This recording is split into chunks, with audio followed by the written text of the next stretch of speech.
Je sais pas si des fois tu as l'impression d'avoir comme les doigts liés et de pas être capable de jouer correctement ce que tu veux jouer d'une façon clean, d'une façon propre et surtout de la façon dont tu l'entends dans ta tête. Là, ici, je parle d'avoir une bonne dextérité, d'avoir un bon contrôle sur ton saxophone pour pouvoir arrêter de penser finalement et de pouvoir commencer à jouer de la musique. Et là, tu te demandes probablement qu'est-ce que je fais ici. En fait, je suis dans la merveilleuse ville de Québec où je suis venu passer quelques jours avec la famille.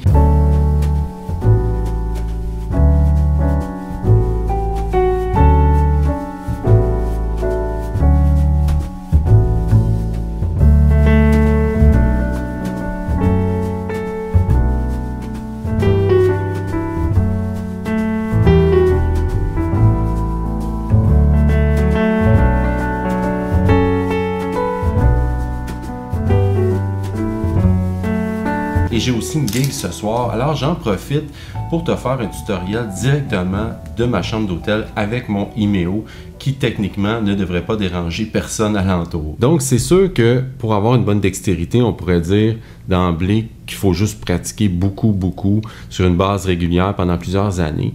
Mais il y a tout de même certains exercices catalyseurs qu'on peut dire qui vont t'aider à progresser plus rapidement. Et c'est exactement ça que je vais te montrer aujourd'hui. Et en fait, je te dis en toute honnêteté, cet exercice-là que je pratique depuis environ un an et demi a complètement changé ma façon d'aborder les doigtés, d'aborder la dextérité, le time sur le saxophone.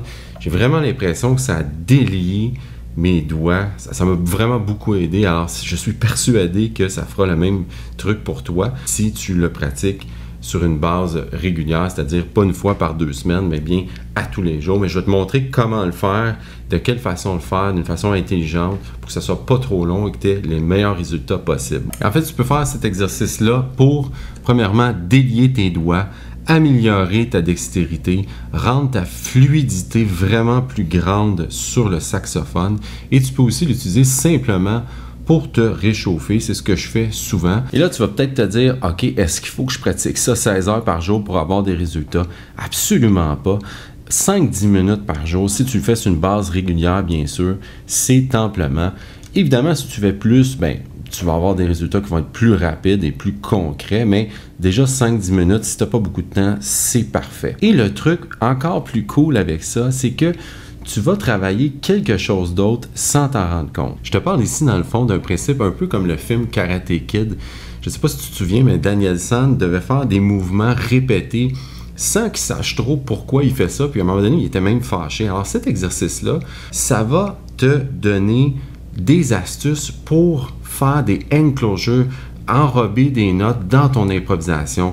C'est vraiment merveilleux parce que sans t'en rendre compte, je vais te donner l'exercice, tu vas pratiquer ça. Dans quelques semaines, je te reviens avec une autre vidéo, peut-être avant même.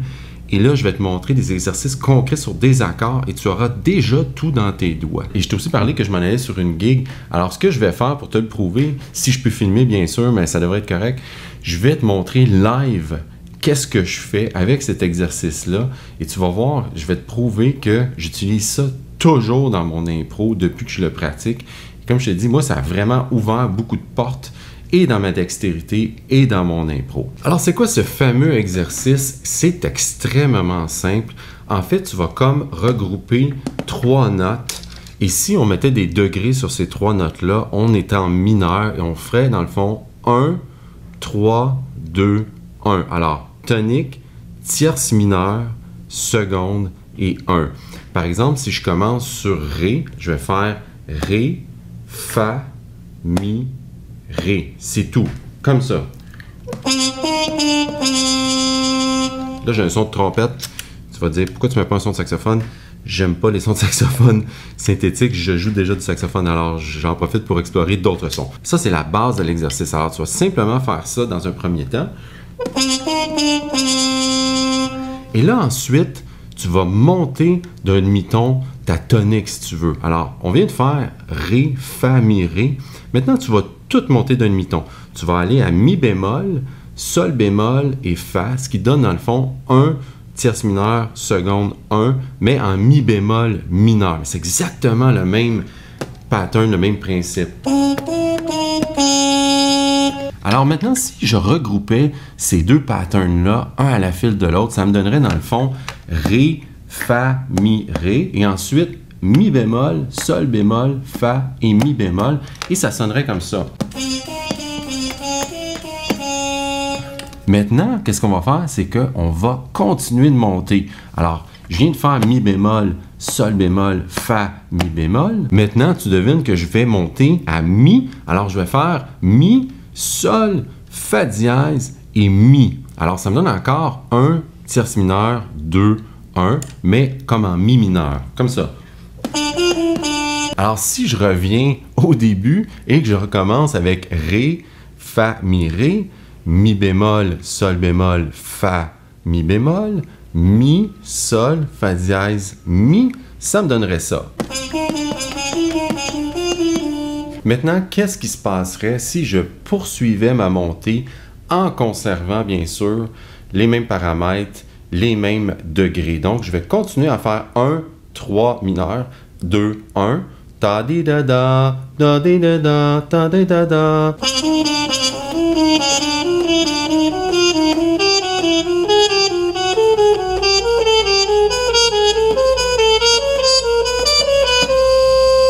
Là, tu vois, je l'ai fait sur 1 octave. Donc, j'ai terminé ma course sur Ré avec la clé d'octave. Ça me donne un exercice complet. Mais là, ce qu'il faut que tu fasses, c'est vraiment jusqu'en haut, en terminant finalement sur le Ré ici. Parce que tu vas terminer en faisant Ré, Fa, Mi, Ré. Là, si tu commences à trouver ça complexe et que tu te perds un peu, pas de panique, je vais te laisser un PDF qui explique tout ça dans la description. Quelle est la meilleure façon de pratiquer ça sur tout ton instrument si tu ne l'as jamais fait et même si tu le connais par cœur?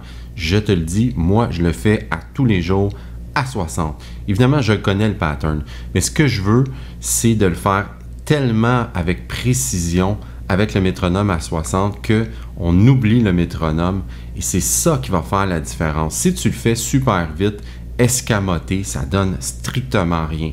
Ce que tu veux, dans le fond, c'est d'égaliser tes doigts, égaliser ta dextérité et de combiner ça avec un clic. Même si ça ne te tente pas, je te dis, fais-moi confiance, fais ça. Pour moi, ça a vraiment changé ma vie de musicien, évidemment, mais ça a changé ma façon de jouer, ma façon d'approcher le time.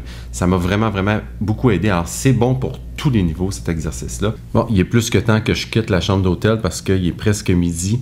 Donc, on se dirige vers la gig, mais avant, j'ai un petit arrêt à faire dans un magasin de musique. J'espère trouver les Anches Venn. Je suis vraiment curieux d'essayer ça.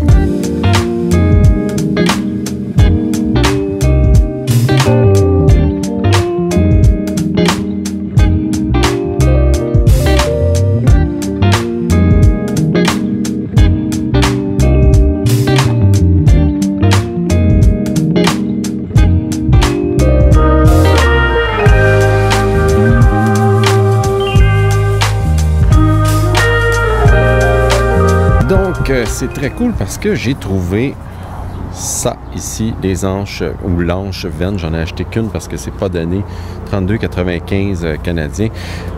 Et j'ai aussi trouvé un beau petit spot pour qu'on regarde ça ensemble, rien de moins qu'une table en... Alors, je t'assure que j'ai pas ça chez moi. Mais là, ici, on va profiter de cette belle table en marbre et je te fais écouter la différence entre la légère que j'ai sur mon sax à l'heure actuelle et la Venn, et je n'ai pas encore joué cet ange, j'ai aucune idée, peut-être que ce sera une catastrophe, on va le découvrir ensemble. Alors voilà, ça c'est l'anche Venn. Ici, ça ressemble vraiment, mais vraiment à une vraie anche, là, une anche de roseau, mais c'est tout de même une matière synthétique. Alors, on va essayer ça tout de suite. Avant, je vais te jouer la légère.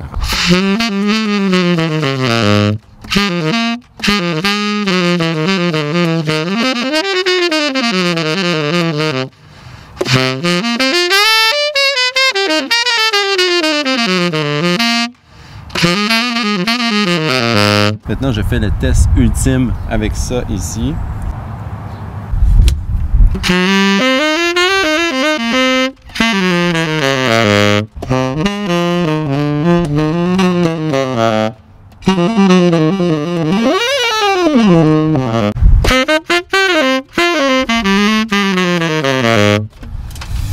sais pas si tu entends une différence.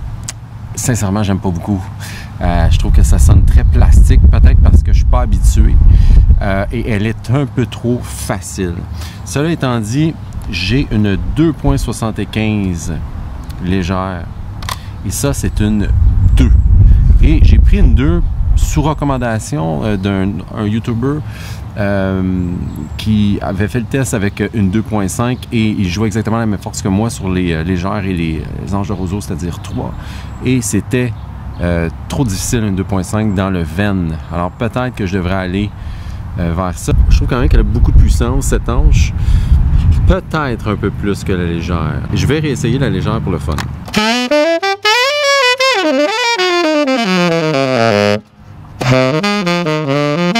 Alors là, pour être honnête, je suis un peu mêlé parce que tantôt, quand j'ai essayé celle-ci, je trouvais que le son n'était pas très bon. Là, je viens de remettre la légère et peut-être que c'est une question d'adaptation.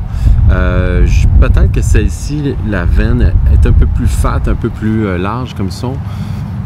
C'est difficile à dire parce que je pense que 2, c'est trop faible pour moi. Donc, avec une 2.5, ce serait peut-être une formule gagnante.